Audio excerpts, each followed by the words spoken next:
Você já sonhou em ver uma continuação da história da continuidade clássica? Já sonhou em saber como o Ben continuaria enfrentando vilões após a viagem galáctica prometida no final de Omniverse? Então, você tá com sorte, porque essa é justamente a proposta de Ben 10 Galaxy, uma AU que ainda vai ser lançada em forma de quadrinhos, feita pela comunidade brasileira de Ben 10, e que teve a lore obtida com exclusividade aqui pelo canal. Então, se você ficou curioso e quer saber mais, fica até o final desse vídeo, porque hoje você vai aprender tudo sobre Ben 10 Galaxy, uma AU que continua os eventos de Ben 10 Omniverse, feita pelo Capeco, Celtro e Rene, que trabalham também aqui no canal junto comigo. E essa AU tem tudo para ser uma das expansões mais ambiciosas feitas dentro da fandom de Ben 10. Hey galera, fala aí, aqui é o Lucky, sejam bem-vindos a mais um vídeo. Bom rapaziada, no vídeo de hoje vamos ver aqui tudo sobre Ben 10 Galaxy. Então já vai deixando o seu like, se inscreva no canal, ativa o sininho e também me siga aqui em todas as minhas redes sociais, que vai estar tudo aqui na descrição. Então é isso e bora pro vídeo.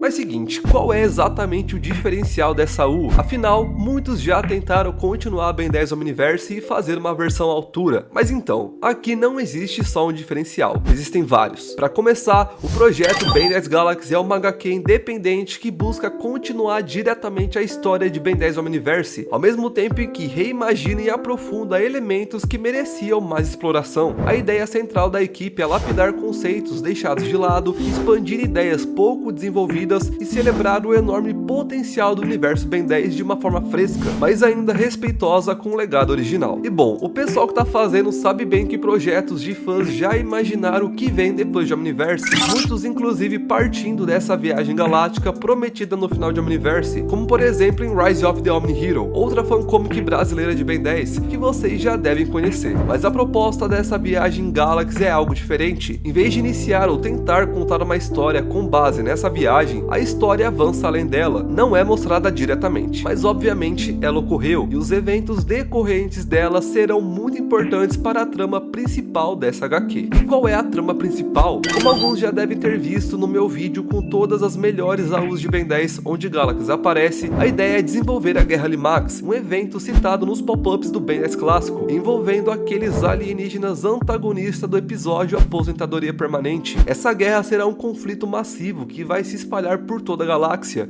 inclusive isso é o que dá nome a essa AU. Diferente de muitas histórias recentes focadas em multiverso, linhas do tempo ou realidades alternativas, essa fancomic foca bem mais em explorar a galáxia de Ben 10, seus mundos, espécies, culturas e diversos ecossistemas, e também explorar tudo isso a um nível muito mais profundo do que qualquer coisa feita nas outras séries oficiais ou qualquer outra mídia de Ben 10. Em Ben 10 Galaxy, o Ben já começa com um controle mestre, com mais de 1 milhão e 1.000 espécies desbloqueadas, prontas para serem usadas a qualquer momento, com um arsenal virtualmente infinito de superpoderes, não só com novos aliens, mas com retrabalhamento e rework dos poderes e habilidades de algumas transformações que já conhecemos. Eu garanto que receberam muitos buffs e novidades. Além disso, essa AU tem algo muito interessante envolvendo as formas do Omnitrix e possíveis atualizações que explicarei mais à frente desse vídeo. Como toda boa fancomic de Ben 10, aqui contamos com aliens inéditos, mas não só isso. Temos também todo o conteúdo de 5 Years Later, cujo próprio Kuro em pessoa autorizou para ser usada nessa AU. E cara, isso é simplesmente inacreditável. Já deixa suas opiniões aí nos comentários que eu quero saber de vocês. E seguinte, essa AU tem tudo para ser uma versão definitiva de Ben 10, pois afinal, contará não só com transformações, como conceitos e ideias do gigantesco 5 Years Later, bem como outras histórias de fãs como Alter Trix, que eu já fiz vídeo aqui no canal, e também de Rise of the Omni Hero, como eu mencionei antes, e Omni Hero, que também foi uma das grandes inspirações para a Galaxy surgir, juntamente com o trabalho do Ink Tank em 5 Years Later. Além disso tudo, uma das maiores conquistas que esse projeto já teve foi o fato de que o próprio Dan Carrillo em pessoa já ter recebido conteúdos de Galaxy antes da entrevista dele aqui no canal, e ele achou tudo incrível. Até a Charlotte McDuffie, ninguém menos do que a esposa do próprio Dwayne McDuffie e escritora ativa de muitas séries do Ben 10, também recebeu conteúdos de Galaxy e até decidiu imprimir um pôster de Ben 10 10 Galaxy feita em homenagem a ela, que ela decidiu colar em seu escritório. Essa EU está sendo produzida pelo Capeco, que já apareceu aqui no canal em muitas ocasiões, especialmente nas entrevistas que nós fazemos. Ele é diretor de World Building de Galaxy, auxiliado pelo Madruga, seu assistente de World Building. Além disso, o roteiro é produzido pelo Celtron, que também trabalha aqui no canal como roteirista, auxiliado pelo General, seu assistente de roteiro. E por fim, o Kyle Lammers e o Rene estão atuando no setor de artes visuais, e os nossos parceiros Okai e Daniel Leite estão auxiliando com aconselhamento criativo na HQ. E quando eu finalizar de contar a história, continua nesse vídeo, porque depois eu vou mostrar pra vocês as transformações exclusivas de Ben 10 Galaxy. Então, indo pra história, os dois primeiros personagens que nos são apresentados são o próprio Ben e o Azimuth. O visual do Azimuth teve pouquíssimas mudanças em relação ao visual dele em Omniverse, sendo praticamente a mesma coisa. E convenhamos que realmente aquele visual já era bom demais pra ser mudado. Mas quem realmente teve bastante mudança foi o Ben. Falando de forma mais detalhada sobre o novo visual dele, aqui ele volta a usar uma jaqueta quase totalmente verde com os ombros pretos e um 10 também preto, estampado no lado direito. Na jaqueta temos alguns broches que são basicamente uma espécie de recordação ou souvenirs que o Ben foi colocando no seu traje em referência a alguns mundos que ele visitou durante a sua viagem galáctica aos 17 anos. Ele tem um broche em referência a Vup, planeta dos Vulpimancers, Chorus, planeta dos Tetramandos, e um broche representando todo o sistema Nur como um todo, outro representando os encanadores e por fim, um que representa o planeta dos aerofibianos, Aeropela. Além disso, por baixo da jaqueta, ele veste uma camisa igual à da série original, porém com as cores invertidas. A linha do meio é branca e as laterais são pretas. Ele usa uma calça azulada, tênis brancos e meia soquete, o que dá a impressão dele não tá usando meias. Agora que eu expliquei melhor o design do Ben, vamos agora analisar o resto das coisas enquanto acompanhamos a história da HQ nessas primeiras edições. A história abre já no interior de uma nave espacial sobrevoando Bellwood. Lá, o Ben se gaba enquanto conversa com Azimuth, que estava lembrando de aventuras que teve aos 17 anos após o final de Omniverse, em sua viagem galáctica e até antes disso. Temos um flashback do Ben nos arredores da estrela Pyrus e, após o final de toda essa lembrança, o Azimuth é lembrado de que havia considerado dar o controle mestre ao Ben aos 18 anos, que ele completa hoje na comic. Irritado, o Galvaniano replica que ele nunca prometeu, apenas disse que iria considerar. Em retrospectiva, a fala dele no final de Supremacia, onde ele diz que talvez quando ele fizer 18 anos.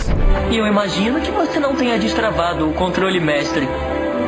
Talvez quando fizer 18 anos.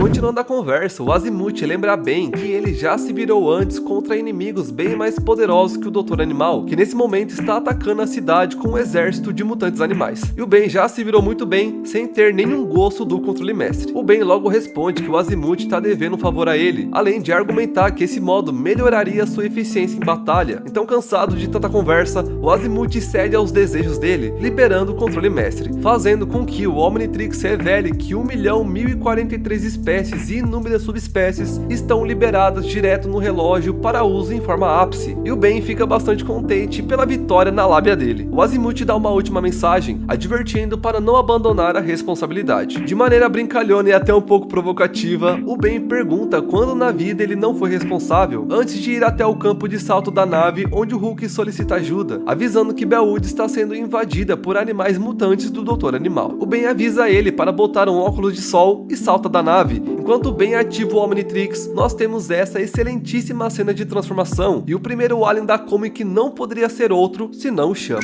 O design do Chama em Galaxy possui algumas semelhanças com Farbe Slater, com o fato dele possuir uma espécie de calça, embora aqui seja mais como uma espécie de armadura. Placas pretas sobrepostas às rochas do Chama, que agora voltaram a ter uma coloração mais clara como na série original. E bom, agora na sua forma pironita, o Ben desce a toda velocidade usando o fogo como propulsor e girando num tornado de fogo, e ele atinge várias aranhas gigantescas nos prédios ao redor. Pousando no chão, ele é surpreendido por uma manada de mutantes, e tem bicho de todo tipo, desde ursos mesclados com tubarões até gaviotas com escorpiões. Ele afasta todos eles criando um círculo de fogo ao redor dele, e em seguida ele muda para o macaco aranha. Analisando seu design, podemos ver que ele tem uma aparência e rosto mais similares à Força Alienígena e Supremacia Alienígena, mas com alguns detalhes no cabelo se mantendo com o de Omniverse. Ele não tem mais o cinturão, porém, para não ficar totalmente nu, usa um pequeno short verde com detalhes pretos, mas com certeza o que mais chama a atenção são suas teias no braço braço e pescoço, que ele usa como vestimenta. Os animais mutantes logo ultrapassam o círculo de fogo do Chama, forçando o Ben a ir em confronto direto com eles. Ele pula por cima, desliza por baixo, tudo enquanto dispara teias, até eventualmente prender todos os mutantes daquela rua. Em seguida, ele novamente muda de forma, agora virando o Acelerado.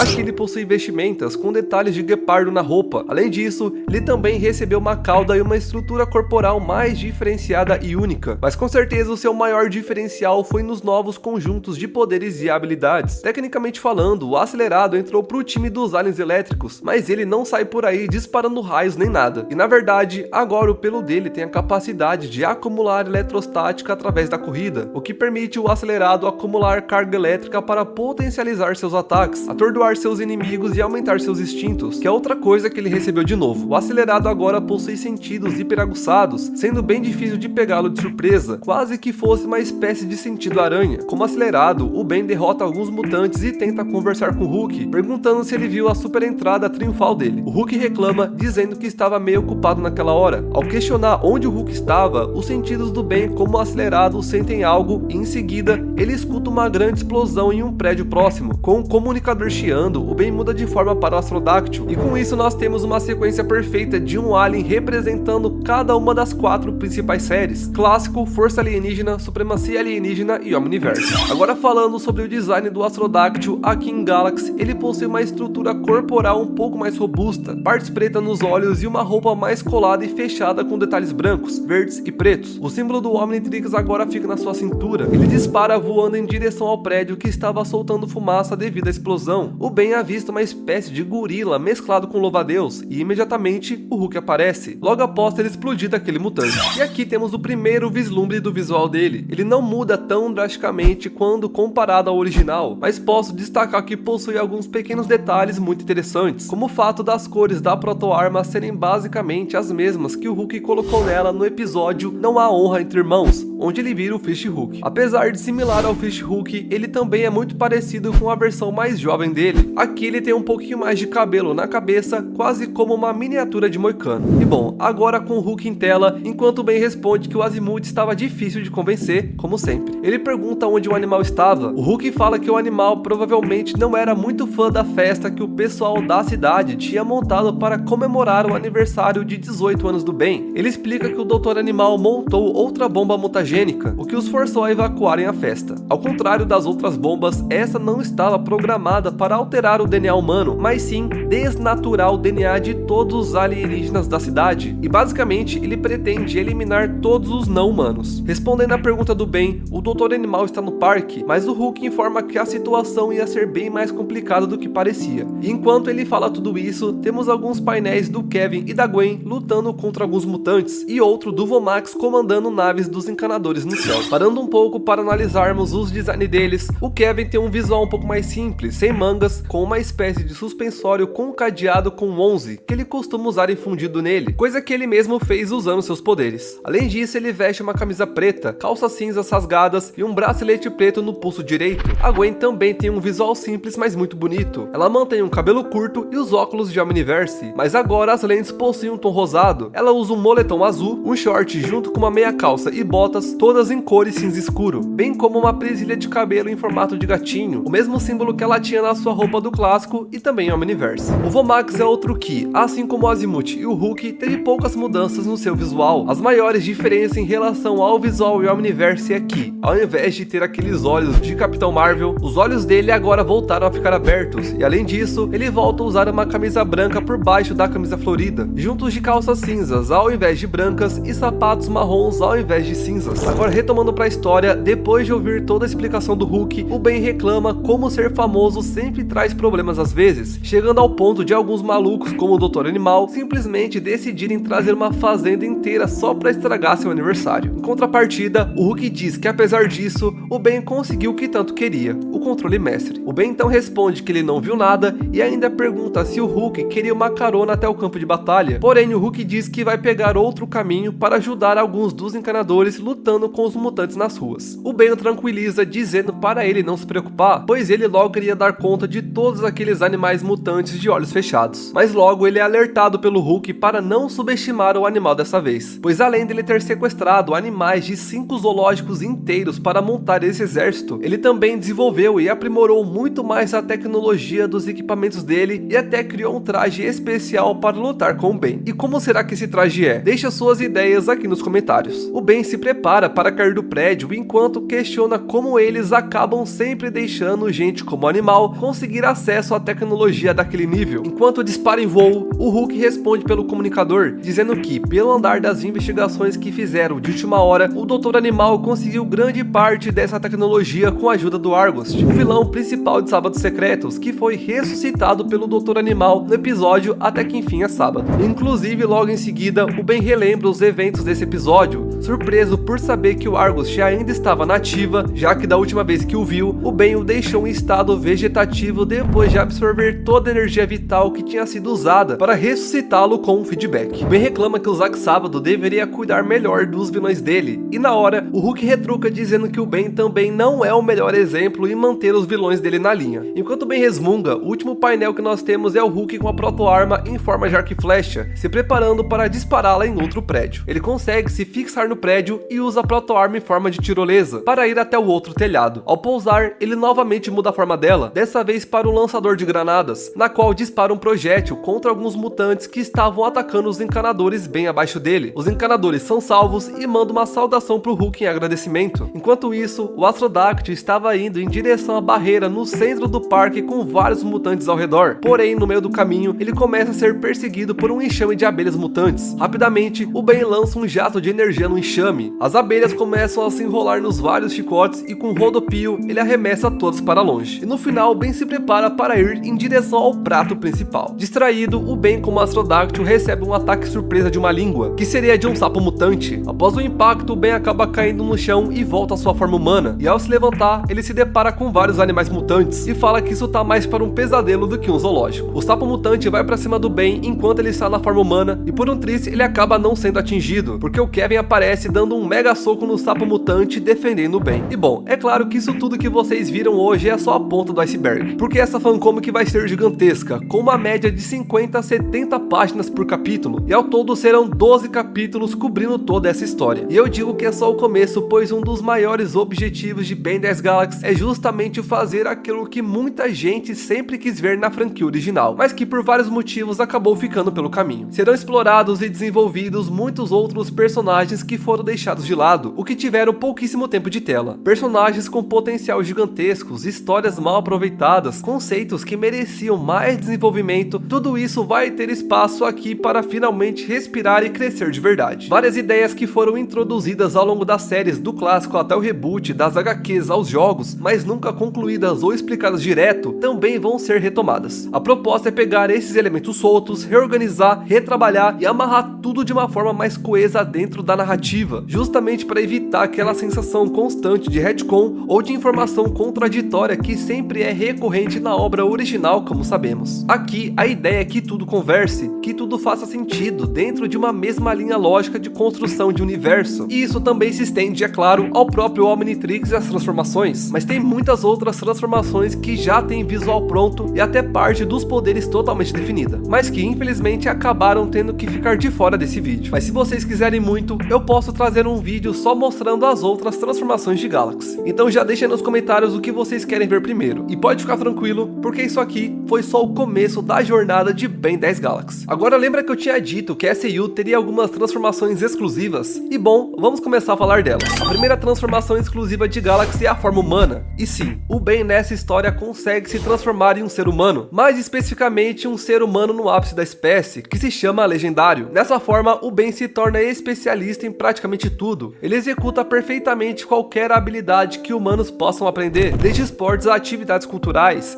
gastronomia, luta, pontaria, artes, combate corpo a corpo e muito mais. E vale ressaltar que na SAU o ápice da espécie é visto como o super-herói daquela espécie, então a forma humana é mais ou menos equivalente em força e resistência ao Capitão América das HQs. Então mesmo sendo humano, essa forma ainda pode ser bem forte em certas ocasiões, ainda mais se contarmos com a habilidade natural dos seres humanos, que é a capacidade de se adaptar e encontrar formas criativas e improvisadas de resolver problemas. Todas essas características dessa transformação são coisas que o Ben considera verdadeiramente legendárias. A segunda forma de Galaxy é o Fumacento, um alien criado pelo Celtron. Ele é um fumosiano capaz de criar, manipular, absorver e se fundir a fumaça de diferentes tipos para produzir vários efeitos, de maneira levemente similar ao podrão. Além disso, ele pode ficar incorpóreo, se dissolvendo na atmosfera, bem como tem a capacidade de voar. Ele consegue entrar no pulmão dos adversários e intoxicá-los por dentro, além de conseguir criar construtos feitos de fumaça solidificada ou não. A fumaça dele pode ganhar diversas características diferentes, como ficar cheia de brasas ou mais tóxicas, a depender da escolha do Ben, com o portador podendo potencializar esse efeito ao absorver fumaça de substâncias químicas ou gerada pela combustão no ambiente. Ao se fundir com outras fontes de fumaça no ambiente, o fumacento pode efetivamente alterar seu tamanho corporal até se transformar numa espécie de nuvem enorme. A próxima forma alienígena de Galaxy foi criada pelo Capeco, mas também está presente em 5 Years Later, e trata-se do Feral, um Zuvenatori do planeta Silva 21. Ele é capaz de manipular e controlar plantas, animais e toda a forma de vida não sapiente apenas com comandos mentais, além de conseguir se comunicar com eles, inclusive de forma verbal, caso deseje. Ele também pode se adaptar a múltiplos ambientes e biomas, conseguindo ficar de 4 para correr por planícies, se balançar por cipós, nadar, planar, respirar embaixo d'água, cavar rapidamente para gerar túneis e muito mais. É um alien perfeito para um caçador, zoólogo ou biólogo. Agora o quarto alien é extremamente interessante por possuir um conceito original e inusitado. E temos o Pixie, um Pixilon, uma espécie criada artificialmente com o poder de controlar vídeo, informação, dados, audiovisual e tudo que é digital. E como seu nome sugere, manipular pixels. Se o Ultra T controla máquinas e tecnologia, o Pixie controla os programas e software dessas máquinas. Ele é capaz de entrar em mundos digitais, disparar ataques de pixel, trazer personagens dos videogames e filmes para a vida real em forma de construtos de vídeo e pixel, além de levitar, teletransportar-se através de telas ou coisas do gênero, criar hologramas e tornar-se intangível. Então se você curte a cultura geek, eu tenho certeza que esse alien vai ser o seu cara. Agora o quinto alien inédito de Ben 10 Galaxy é um alien da playlist dos alienígenas mega poderosos, e trata-se de Nulo, um nihilante, de dimensões e planos de existência superiores, assim como Naligianos, embora não chegue ao mesmo nível deles. Como o nome sugere, o Nulo possui poderes de apagamento e anulação de matéria e energia, além de manipulação limitada de conceitos para apagamento. Ele é capaz de interagir e manipular certos astros físicos extremos da realidade, como buracos negros e fenômenos gravitacionais similares, usando-os tanto como armas, quanto como extensões de sua capacidade de apagamento. Ele também é capaz de manipular matéria invisível para fins de apagamento, manipular o vácuo e a antimatéria, servindo como uma versão reversa do atômico. Seus poderes de apagamento e anulação elevados a um grande esforço podem até mesmo apagar lugares inteiros. O Nulo é uma das 10 formas mais poderosas de toda esta versão do Omnitrix, e claro que com um grande poder assim, o Ben vai precisar pesar o que realmente é estritamente necessário e possível enquanto um herói justo. Agora falando sobre o Omnitrix de Galaxy, como eu mencionei anteriormente, ele tem um controle mestre ativado, e por conta disso pode transformar o Ben em qualquer variação de um membro de qualquer espécie catalogada, além de conseguir desativar o ápice da espécie. E falando em ápice, em Galaxy ele funciona como super-herói da espécie. O Ben não tem apenas genes perfeitos e nutrição ideal, ele também tem um boost no poder além do natural da espécie por conta da omni-energia empregada na transformação, o que faz com que ela se eleve a um nível super-heróico nos poderes e capacidades naturais. Ela possui um poder e forma equivalente à idade do Ben, bem como cria as transformações como se elas fossem uma versão do próprio Ben como membro daquela espécie. Então, em outras palavras, nada de cópia genética nesse Omnitrix. Porém, mesmo assim, com toda a capacidade de personalização e alteração genética que o Omnitrix tem, em teoria, o Ben poderia se transformar numa cópia genética do Magistrado Patelidei, ou em qualquer humano que exista na face da Terra. Basta apenas ajustar as configurações do pool genético. Outro fator que é muito importante destacar é que, nessa versão do Omnitrix, meio que todos os aliens são full-blowns, ou seja, todas as transformações do Ben são 100% alienígenas, sem a necessidade de DNA do próprio Ben para reter memória, personalidade nem nada do tipo. E o fato dos aliens serem 100% alienígenas não altera de forma alguma a consciência neles. Mas é sério, eu garanto pra você que isso tudo não é nem sequer metade do que esse Omnitrix aqui é capaz de fazer. Eu poderia fazer um vídeo inteiro de 1 hora só pra explicar todas as funcionalidades e modos desse relógio. Mas além disso, temos uma pequena surpresa pra você que decidiu assistir esse vídeo. E sim, o Omnitrix definitivo de Ben 10 Galaxy aceita os Supremos, ganhando uma aparência renovada. Digamos que o Omnitrix de Galaxy recalibra ao aceitar Supremos, e eles terão um papel importante na história que vai se desenrolar em breve. O Ben pode inclusive ajustar a simulação de cenário, desde o pior até o melhor cenário possível, com o tempo da simulação sendo automaticamente modificada para sempre gerar um Supremo não só ápice, como útil dentro e fora de combate. Mas agora vocês sabem o que é mais interessante, é que os Supremos não serão as únicas funções de aprimoramento ou gimmicks que o Omnitrix definitivo vai ter em Ben 10 Galaxy. Mas quais são e como funciona, isso vai ser surpresa. Bom, rapaziada, então vou finalizando esse vídeo por aqui, espero que vocês tenham gostado, deixa o like, se inscreva no canal, também comente aqui, tá pessoal, a ideia de vídeo que vocês querem que eu traga, e também me siga aqui em todas as minhas redes sociais, que vai estar tudo aqui na descrição. Então é isso, muito obrigado por assistir o vídeo e fui!